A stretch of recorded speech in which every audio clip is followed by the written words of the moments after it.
The following report contains some disturbing images. The horrific moment when the crashed plane burst into flames just over the horizon, and then the black smoke starts billowing. From another angle, the eerie sight of debris falling. And closer up, burning wreckage and other charred fragments that have turned these Ukrainian fields into a scene from hell. So how on earth could this have happened? As firefighters and emergency services moved in, locals described what they saw. I heard 2 explosions. I jumped out and saw the smoke, says this man. Everything was black. There was fighting and I heard shooting in the sky, says this man. Several shots and then some loud bang. I was scared. I looked up and saw fragments flying in different directions.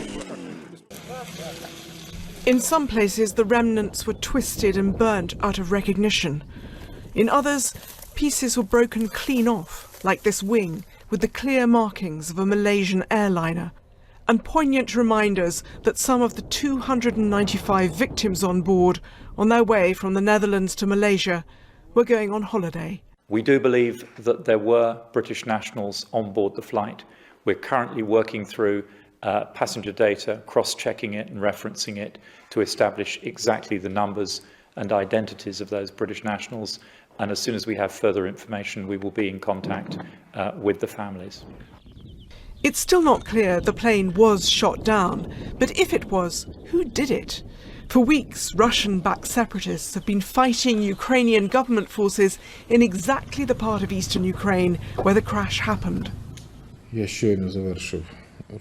In Kiev, a visibly shocked Ukrainian president called it an act of terrorism.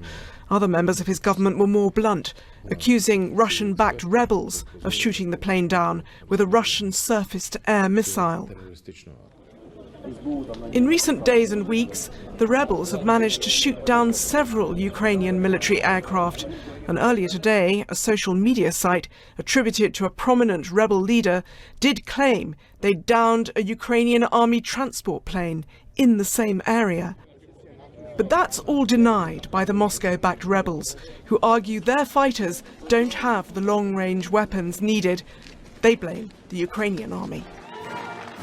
Already, this Ukrainian crisis has plunged Russia's relations with the West into a freeze.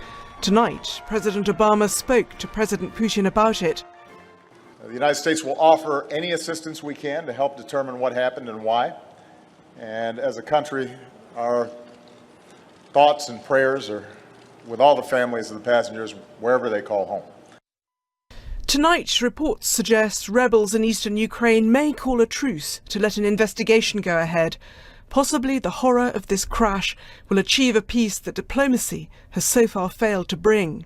But, whatever the cause, it could also widen the abyss and make this spiralling conflict much more dangerous.